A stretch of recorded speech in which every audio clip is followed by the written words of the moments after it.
Welcome back to Inside the Paddock. We just had our first of 3 races in the U.S. down in Miami this weekend. It was a pretty decent race, lots to talk about, some interesting controversies, so let's get into it.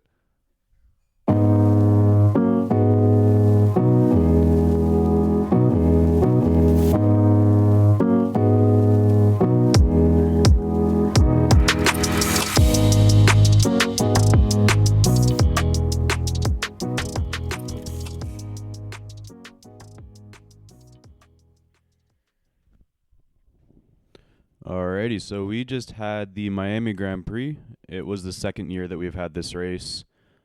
In qualifying, we had Checo on pole, and then Alonso and Sainz in second and third. And then we had Magnussen in fourth and Gasly in fifth to round out the top 5. So it was a very interesting qualifying, especially with that Haas up in P4. But then in the race, we saw Max take the win all the way down from P9 after just a master class on the long hard stint, where he was able to go 45 laps on that and eventually overtake Perez when he came back. But we still had Perez in P2, Alonso in P3, so it was a very consistent race from him, qualifying in P3 and then finishing there. And then we had Russell, Sainz, Hamilton, Leclerc, Gasly, Ocon, and Magnussen rounding out the points. So I wouldn't say it was a very interesting race, but there was some action. I know we weren't expecting too much, but it wasn't a bad race, at least. Yeah, when the race ended on Sunday, I was kind of disappointed, to be honest. But now that I've kind of thought about it and taken a look at the action that happened during the race, I actually think that this race was actually pretty good for 2023 standards. Obviously, if you're looking at the front of the grid to see action, I think you're going to be disappointed. Red Bull are by far the dominant team this year, but there's still a lot of action further down in the field. You know, with Leclerc and Magnussen scrapping at it on track, and obviously, you know, with Stroll trying to make his way through the field, Leclerc also trying to make his way through the field, and also Sainz and Alonso fighting for that last spot on the podium. It's a very actionable race, I would say, for the midfield. And yeah, like you said, Tim, I don't think it was that bad of a race.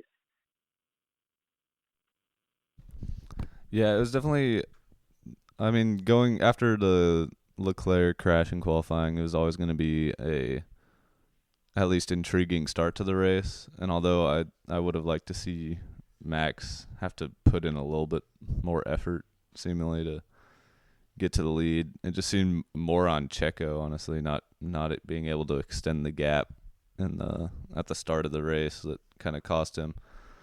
Looking down, Alonso just didn't really do anything, just stayed where he was at. Hamilton had a great race. Leclerc looked not good. The Alpines finally did what they should do. Yeah, Mercedes came back, looked strong, and then you got the Haas looked. I mean, Magnussen was fighting with Leclerc a lot, which was interesting, but he ended up getting a point, which was pretty good. So yeah, I mean, it was a little bit of a disappointment to see Max come out of the pits just so close behind Perez, but I think it was kind of expected by the time he was going to pit. We all knew what was going to happen. So I wish it could have been a little bit more of a challenge for Max to pass him once he put on the mediums, but it wasn't a horrible race. It was pretty good, I guess.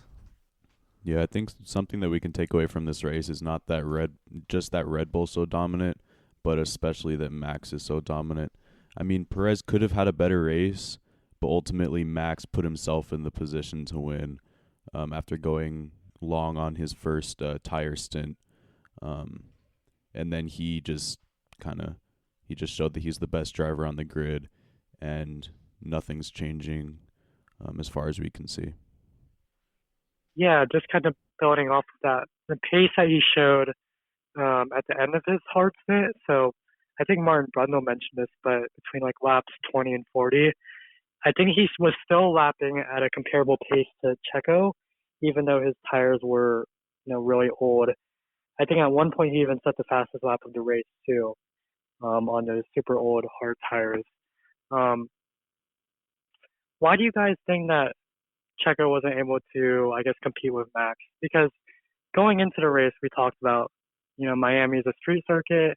Um, Verstappen starting down in ninth. Um, so why wasn't Checo, able to give Max more of a fight for the lead of the race? Um, is it just because Max is so strong, or are there some other factors here? Maybe. Yeah, I mean, I don't know for sure. I feel like he might have been a little too comfortable at the start. Like he was like, okay, Max is down in ninth. He's coming off of a win, and he's kind of thinking like he can fight with Max. And now he's got a not like a 9 position head start with like a mixed up grid where he's got slow cars in front of him, like the Haas. So I think he got a little too comfortable at the start, maybe, and just didn't pull away from Alonso or.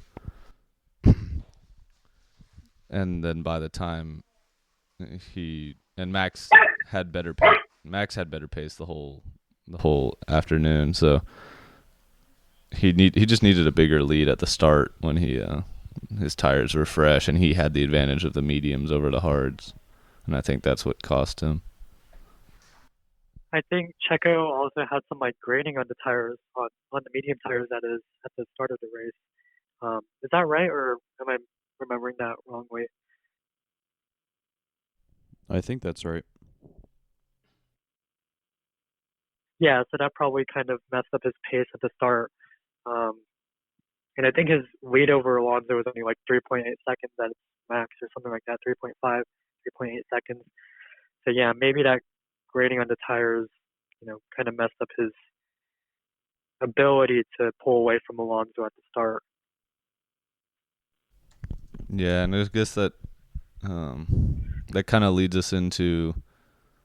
Although I think Max was still going to win that race, there was some a little bit of controversy on the radio. We heard the guy who's down in the pits say something like Max was constantly receiving information on the time between him and Perez before he was going to pit, and what lap times he needed to do to extend that gap to where he could come out within striking distance and all this stuff.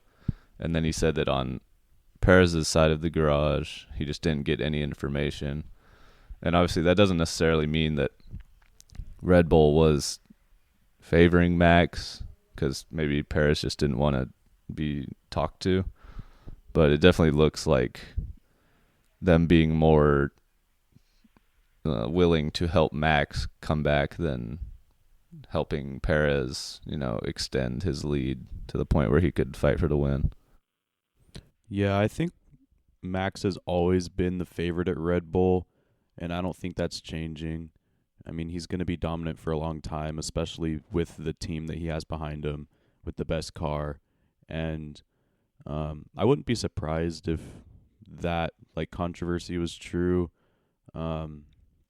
I know like team orders are a big thing in Formula One, and when I started watching, I sort of had to get used to that, because like in any sport there are like favorites on different teams, but not in the same way as Formula One, because it's almost like they're working like separately as like individuals rather than as a team.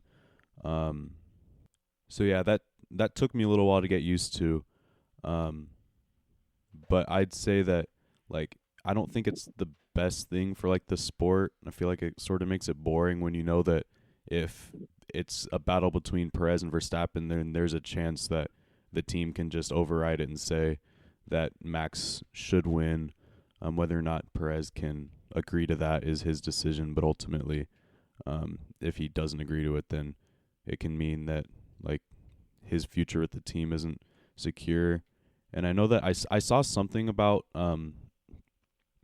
Perez, like the controversy possibly meaning that they could drop him for like Ricardo. I don't know if that's confirmed. I just saw a few articles about that. Um, but yeah, what do y'all think about something like that? Like if this controversy could lead to Perez leaving Red Bull? I think it's a bit blown over, to be honest. I think it's just really the media stirring stuff up that isn't quite there. Um, on one hand, I think Red Bull favoring Verstappen, yes, it's there. It's certainly there, but it's not to the degree that some have said. You know, Max and Checo are still allowed to fight. It's not like last year where Checo is being told, move over to let Max through or anything like that. Um, so I think like the team orders thing is kind of overblown. And with regards to the rumor about, Ricardo coming in Red Bull, I don't think that that's, plausible at the moment, unless like they're crashing into each other and causing a bunch of damage and losing a bunch of points, which even then I think is not really a concern, just given how strong Red Bull is this year. If this was 2012 or 2010, with Mark Webber and Vettel, clashing over each other and losing a bunch of points, then yes, it's a problem. But this year, I don't think it's really that big of a problem. And, I don't think that we're to that point yet. That's my point. Where it would necessitate a change between Ricardo and Perez. So yeah, I think it's a bit overblown at this point. Yeah, I know I'm skipping a lot with this, but on the like talk of like driver transfers, we see in the other like Red Bull, in the Red Bull sister team AlphaTauri, De Vries, and the talks that are happening. Do you have a similar like take on that, Kenji? Because I know that there have been like things coming out about maybe like Lawson or someone else in Formula 2 taking over for him. But then there are also people coming out saying that it's only like the start of the season. But as we see, De Vries is consistently either not finished, gotten last, or gotten very close to last. So do you have a similar take on that?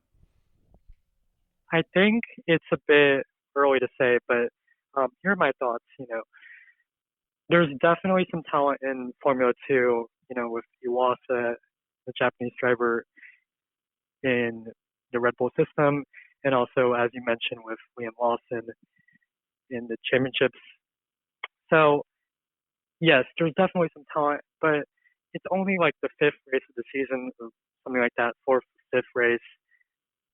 And we've seen drivers have slow starts to the season as well. So I think we just need to give Nick De Vries some time. We'll just have to see. I think Marco said this weekend that, they've given De Vries a yellow card, but not the red card yet. And I took that to mean, if they give him the red card, then obviously it's a drop. So they're still giving De Vries the chances. The wild card is really Marco, as it is with, Red Bull, and how he's kind of feeling. Because we've seen how Marco can just drop drivers seemingly at a whim. So, yeah, I think we just have to wait a bit and see from there. It is a bit early in the season, I'll say that. Yeah, I think unless he's absolute garbage for the rest of the first half of the season, I don't think he's gonna. I think he's gonna be fine. I don't think he'll be back next year unless he significantly improves his form, but because Red Bull have so much talent in their system, and he's not even like a Red Bull dude. He's like still affiliated with Mercedes, I think. So, I don't think unless he really improves, I don't think they'll want to keep him. Yeah, I mean he's been bad. It's weird. He filled in at Williams last year at one race and got points. I think he in one race tied Latifi in the driver standings, and then he's been bad this year. So I mean he's definitely talented. So I wouldn't be surprised if he can turn it around. And you see that car isn't like horrible because Sonoda is still. I don't think Sonoda's finished under like 11th all season. So there's some performance there, and we'll see if he can turn it around. I don't think they'll replace him with anyone, and I heard Ricardo doesn't want to go down there. So I think he'll be fine for the year. Yeah, I think the Vries is almost like a stopgap for AlphaTauri at this point because we saw before like the season there was that concern over like the lack of available talent for Red Bull to put in the junior seat with Tsunoda already having a seat and then Albon going to Williams and stuff like that. So yeah, I kind of see the Vries as a stopgap for AlphaTauri, and depending on the I guess performance of their juniors, they'll reevaluate and readjust the lineup as necessary. So yeah, I think the Vries, unless he does horrendous, like you said, Charlie, where he's just crashing into the wall every weekend, which to be fair isn't really like too far from reality. But as long as he doesn't do that, for the rest of the season, I think he'll be fine.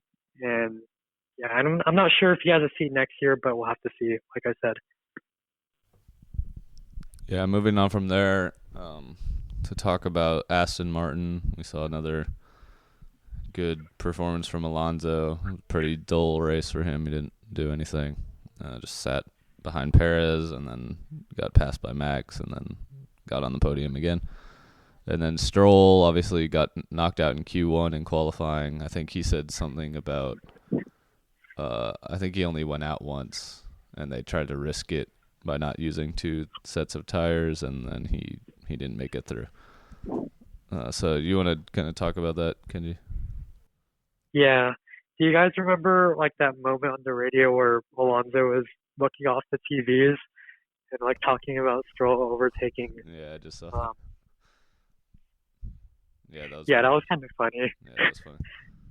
And I think it's kind of indicative of how boring his race was too, because if he's 20 seconds behind Checo and was it like 5 or 6 seconds ahead of Russell, and obviously he'll have the time to be watching the TVs. We should have a TV in his cockpit, I feel like, just so he can watch the races from there if this is how boring it's going to be for him. But yeah, I think Stroll is, I don't know, because I think Stroll needs to become more consistent if Aston Martin wants to fight for P2. Because we've seen Mercedes starting to get their act together. Ferrari, we never know what's going on with them, but they have a shot at P2 if they really tried and got everything correct. So I feel like Stroll needs to become more consistent if Aston Martin wants to challenge for second, and it can't just be a one-man show from Alonso. So what do you guys think about that? About like the battle for second in the constructors? Yeah, I think, or I don't know. I've always kind of thought Stroll isn't as bad as people make him out to be. I think he is actually pretty good. When he like at his peak. So, I feel like he has the ability to keep up with Alonso enough to get them second. But we've seen, a bad race this weekend. I think he just had an engine failure in Jeddah, so that's kind of out of his control. But other than that, he's been fairly solid. So, I mean, he just got to bounce back at Imola and keep doing his thing. I don't think he's going to be beating Alonso, but at least, try and keep up with the Ferraris or Mercedes. Yeah, and talking about like the battle for P2 in the constructors between Mercedes and Aston Martin, it's pretty close right now. Aston has 102 and Mercedes has 96. Ultimately, I think that Mercedes is just going to blow by Aston Martin. I saw something about a major Mercedes upgrade coming in Imola next week. So we'll see how that affects their performance. But ultimately, over the course of a season, I think that Russell and Hamilton will be at least more dominant than Stroll. I don't know how Alonso will kind of keep up as the season goes on. But of the three, of Alonso, Hamilton, and Russell, he's been the best of the three so far. I don't think he's finished below P4 all season. But I don't think that they can keep that P2 in the constructors for more than a couple more races at least. I think this was mentioned on like the post race show for Miami, but I think it's important to note that Aston Martin hasn't brought like a single upgrade yet. So while Mercedes is spending a bunch of their wind tunnel time developing upgrades for their car, spending a lot of funds on their car, Aston Martin, on the other hand, they haven't brought anything yet. So how do you guys think that affects, the balance of strength between the two teams? Tim, do you stick by your assessment that Mercedes will just blow by Aston Martin by the end of the season? Or maybe does that information cause you to reconsider? I still think that Mercedes is going to take P2 over the course of a season. I mean, I like Aston Martin, and it would be cool to see them take P2, but I don't have faith that they can keep that place in the constructors. Yeah, that's fair enough. And I think you're right because Mercedes, they have the experience of, being a winner, of developing on, maybe not the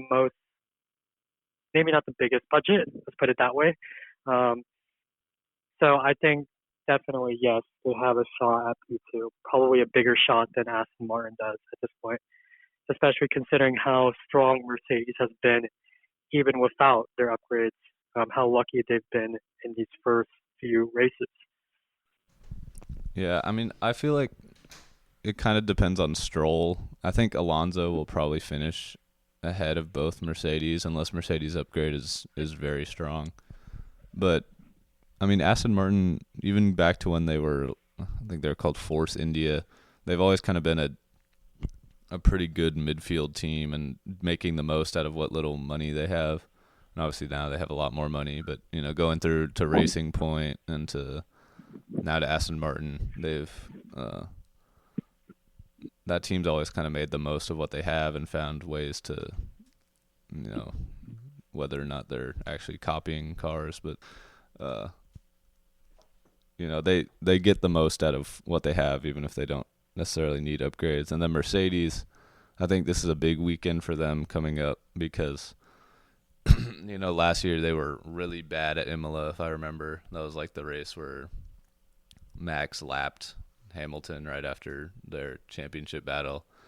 And I don't think Russell's anywhere. I remember Norris was on the podium at Imola last time, so so that car design didn't work well last time they went there. So we'll see if this upgrade can propel them up the field. All right, I guess moving on from there, we got Ferrari, who I still think could challenge for second place if they do their thing and don't shoot themselves in the foot. We got Sainz with a pretty decent race. He kind of got screwed by a pit stop mistake, and then Leclerc had a really bad weekend. Obviously crashing in qualifying, which mixed up the grid and sent him, I think he started 7th or 8th. And then he's got I was watching the race and I was shocked to see him and Magnussen having a really good battle. I was like, why is Magnussen even still up here with you? And yeah, he just couldn't pull away from Magnussen until the second half of the race when he fell behind the Alpines.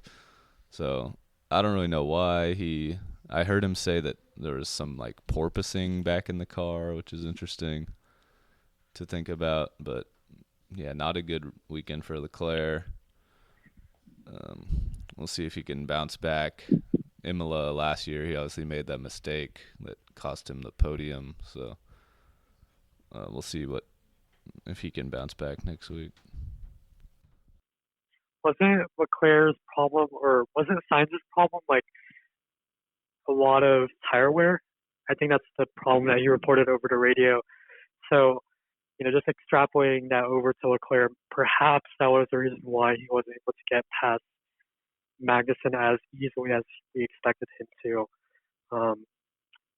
Maybe, I don't know, maybe that's a reason. Do you guys think perhaps the Ferrari's tire problems are just the bane of their existence this year? Because we've seen, previous races as well, that's been their problem. So yeah, is that kind of their major problem that they need to sort out? Yeah, I think probably that's the main thing. Because you see that they still have pretty good one lap pace. Obviously, Leclerc was great in qualifying at Baku, so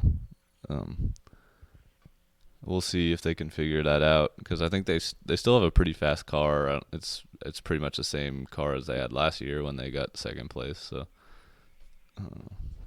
the potential's there. If they can just figure out their own issues, they can definitely compete for second, I think. Yeah, I think the issue is just consistency, to be honest, because we saw, Leclerc was on the podium last weekend, and now he was absolutely nowhere. And I know, like, the damage was done on Saturday, quite literally, with him breaking his gearbox and everything like that. But still, that's no excuse. In Formula One, there can be no mistakes, right? And at this point, Leclerc and Sainz and Ferrari are just making too many mistakes. And that combined with the problems with the car, the problems with tire wear, I think it's really hurting them, and they need to figure that out. They need to get their acts together collectively in order to compete for second place in the constructors. Yeah, and then moving down the line from this past weekend, we had a team that has been disappointing but finally kind of bounced back, which was Alpine. I feel like every episode we sort of talk about how we think that they could be a good team, and how they should be in P5, although now they're still tied with McLaren, who have been pretty awful, except for a couple races. But we finally saw Gasly in P8 and Ocon in P9, and even in qualifying we had Gasly in P5 and Ocon in P8. So I think that this is the weekend that they needed to kind of get the confidence back, especially after that crash a couple of weekends ago. So I'm glad that they bounced back, and I think that this could be the start of them consistently competing. Maybe not for P4, but definitely being able to jump ahead of McLaren and take the sole spot of P5 in the championship. I would have liked Alpine to, at least Gasly, to be a little bit better this race. I mean, I feel like where he qualified, which is 5th, especially with how poor the Ferraris were, or Leclerc was, and then with Hamilton coming from the back, obviously Hamilton did really well. I feel like I would have liked to see him finish a couple position, at least one position higher. It looks like he was 3 seconds behind Leclerc. So, I mean, it was there if he was a little bit faster, I guess. But I actually think, sorry. No, go ahead. I actually think Gasly did the best he could, really, with that car. At one point in the race, he was running 4th. And I think he actually held 4th for most of the race, if I'm not mistaken. And to be just 3 seconds off Leclerc, and yes, I know Leclerc had all of the mistakes and everything through Saturday, and then stuck behind Magnus and stuff. But I think Alpine kind of maximized their performance, and Gasly did as well, considering the fact that they're like the 5th strongest team at this point, behind the 3, I guess, front runners of the midfield, if that makes sense. I think that they really maximized their performance, and I'm not sure if Gasly really can be faulted for that. I think it's more really the car that's deficient, not him. Yeah. I mean, Gasly, he's had a pretty good season. You saw in Australia, he was up there for a while before him and his teammate crashed. So, I think they're definitely gonna begin to pull away for 5th place, and especially with McLaren taking a step back again. I mean, I guess kind of moving on to McLaren, they both got knocked out in Q1, and then it was just another disappointing race.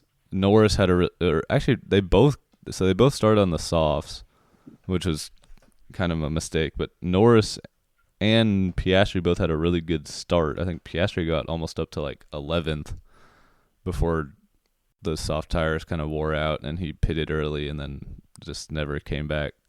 Norris had a really good start, jumped ahead of Vries, who then crashed into him. So, yeah. But, I mean, I saw another interview with Norris after the race, and he's again kind of just looking depressed, which is kind of sad, just saying I mean, this is all we got. We haven't really made any big upgrades. The Azerbaijan upgrade wasn't really anything much. This is more reflective of where we're at right now, which is kind of a bummer because I really do think he is a very talented driver, and he showed that the last 2 years. And I hope that McLaren could give him a car to compete years down the road, but I mean, I feel like he might have to leave to have a chance at fighting for a championship. Yeah, it was a bit of a shocker for McLaren this weekend. Goodness, I don't know what to say about that team. Before the race, I called them the fifth strongest team on the grid, ahead of Alpine and everyone else. But considering their pace from Baku, but just to see them take 16 and 18th in qualifying, I don't understand that team, to be honest. I don't understand why their pace has been so inconsistent. Although, to be fair, Ferrari has been a bit inconsistent as well, haven't they? So, I don't know. I don't know what to say about McLaren. It's just confusing me at this point. Yeah, and then moving down the line, we had Alfa Romeo. They kind of put together a not surprising weekend with Bottas in 13th and Zhou in 16th. And then we had Haas. We had Magnussen in the points, P10. He was able to keep the point finish after finishing 4th in qualifying. And then Hülkenberg, I didn't really pay attention to how he did in the race, but he finished 15th. So it's a solid weekend for Haas. I mean, they got in the points, and that's good for kind of a bottom of the standings team. And then we had AlphaTauri. De Vries kind of did his thing and was terrible. But then we had Tsunoda put together another consistent race. I had him as my sneaky points finisher, although I guess it wasn't very sneaky because he hasn't finished below 11th. But he barely missed out by about a second and a half behind Magnussen in 11th. So he put together another very consistent race. Do y'all have any thoughts on any of those three teams? I actually thought that Haas was super impressive this weekend, to be honest. To see them take, was it Magnussen being in 4th? Qualifying, I think. But yeah, to see him perform so strongly in qualifying was, a big shock. And I know there was Leclerc crashing and mixing up the grid and stuff like that, but still, to see Magnussen in 4th and then obviously in the race fighting with the Ferraris, I thought that it was a really impressive weekend for Haas, and I hope they can keep that momentum up as we go through the rest of the season. Yeah, Haas was good. I'm glad Magnussen could show his stuff again. Hülkenberg has honestly looked better than he has so far this season, which isn't a bad thing. But I was glad to see Magnussen kind of get back up there again. Bottas got into Q3 for the first time for Alfa Romeo, and then didn't really do anything in the race. I mean, you knew Hamilton was going to come through and pass him eventually, but I would have liked to see him kind of fight with where Magnussen was at, but he just didn't have the pace. And then Tsunoda with another good race. I mean, he's just been great. Williams, Sargent. I don't know what happened to him, but not a great first race in his home country. I think he crashed, Sargent. Did he? I think he he lost his front wing or something, and then they retired his car or something. Okay. Like that. Yeah, so not a good race. Not a good home race for him at all. Yeah, hopefully he can come back in Aston and do better.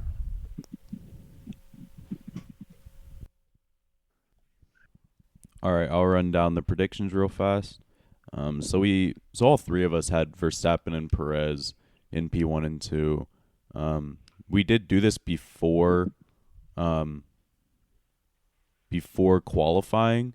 So if it had been after, maybe a couple of us would have put Perez above Verstappen or something like that.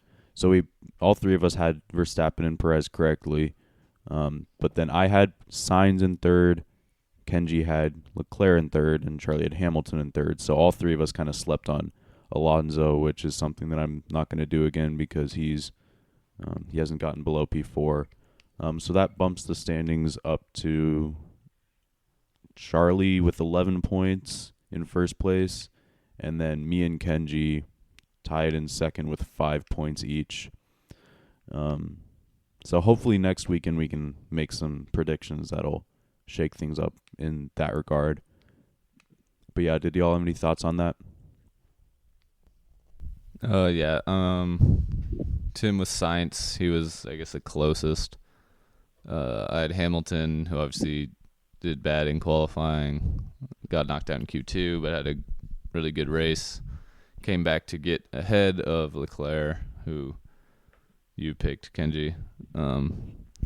Yeah, I feel like we should increase the predictions to maybe 5 moving forward because, I mean, 1 and 2 is just a formality basically, unless someone crashes. So, do y'all agree with that? I feel like that would make some more variety in the picks. Yeah, sure. I think that sounds like a good idea. How about also maybe we could predict like the number of point scores as well, and then whoever's closest to the actual number gets a point or something like that. Or not point scores, finishers, like classified finishers as well. Oh yeah, okay, yeah, that works because that it can be a wide range, but that sounds Yeah, I good. don't know what I was talking about with point scores. No, you're good. Oh, I was about to say always 10 they're points. 10, yeah. Yeah, being an idiot over here. No, you're good. A But bit yeah, early for this. it's all right. It's the morning. But Anyway, I'm just kidding. Yeah. anyway, yeah, we could also bump it up to like 3 for winner, 2 for the second 2 podium, like or for second and third, and then 1 for P4 and P5. Yeah, we'll figure it out. So we can do that. Maybe we can do it the other way around. You know, we give 1 point for the winner because, Oh, that's smart. like Charlie yeah. said, it's kind of a formality. Like we know who's gonna win every weekend. Yeah. So we can might just as well- tweak it. Yeah, we'll figure it out. yeah, just flip the points. You know, like give more points for making harder predictions. I feel Yeah. like. Okay. Sounds good. All right. And then we can get into like who had like who everyone's driver of the day is. I'd say pick someone other than Max Verstappen because he obviously had the best race, I'd say. Do any of y'all want to start? Yeah, I'll go. I picked him to be on the podium. I'll give it to Hamilton. I thought he had an impressive race. Did he? No, he didn't get past his teammate, but he got up to 6th from 13th, I believe. So getting past Leclerc and the Alpines and all that. So besides Verstappen, that was the biggest jump up from his grid spot. So I'll give it to Hamilton this weekend. He showed that at least when it comes down to racing, he still got it. I think Russell put in a strong performance for Mercedes as well. He would be my pick for driver of the day, just based on how much scrapping there was. And yes, I know there's the team orders drama with Hamilton and stuff, where Hamilton let him turn. But I still think it was a very strong weekend for Russell, just making his way into 4th and picking up a good load of points for Mercedes as well. So yeah, I have Russell as my driver of the day. I'm gonna go with Magnussen. I know that he had a pretty good race. I was very impressed, like you said, Kenji. You know, battling with the Ferrari in a Haas is pretty pretty good, and just getting in the points with the Haas is amazing. If you're doing driver of the weekend, I would definitely pick him as well. But even for driver of the day, finishing the points is big for him. And then there weren't really any other like surprises. Like Alonso, as we said, just had a very boring race.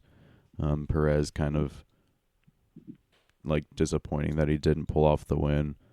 And then other than that, the grid at the end, or the race results, weren't really that like out of the ordinary, other than maybe the Haas and the points. So yeah, I'd give mine to Magnussen. Sam, I'm going to push you a bit there. Magnussen went from 4th to 10th. He lost 6 positions. Yeah, I know. Is that driver of the day worthy? Well, I mean, he's in a Haas and he was able to battle with Ferrari. I understand what you're saying, and I know why you're pushing me, but I'll still give it to him. Okay, fair enough. Yeah.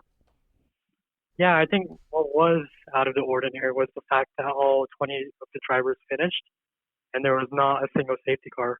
You know, before the race, they were talking about like the resurfacing of the track, everything like that. And obviously with Miami being hot and the tires wearing out, we expressed the possibility of a safety car, and to not have that happen was a big surprise.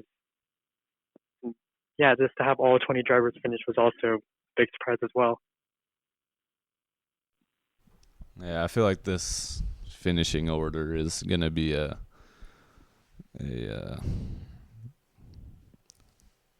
standard thing we see for the rest of the year. You know, you got your one disappointment in Stroll opening the door for someone else, but then you got the 2 Alpines, and then you've got the Aston Martins and the Mercedes and the Ferraris kind of mixed up, and then Red Bull and 2. So I think every clean race this year will probably finish something like this, with your 1 or 2 guys that don't perform opening the door for your Haas's, your AlphaTauris, your McLarens. But yeah, I mean, I guess that kind of concludes this for episode 5. Thank you for tuning in. We'll be back next week to discuss Imola. Pretty good race last year. It was the only race last year that had a podium that was not a Ferrari, Red Bull, or Mercedes. Norris getting 3rd last year. So anything can happen down in Imola. We may be joined by a special guest next week, the one and only Greg King if he's not asleep. So stay tuned for that if you want a complete noob's take on the Formula One season so far. But yeah, thank you for listening, and we will see you next week.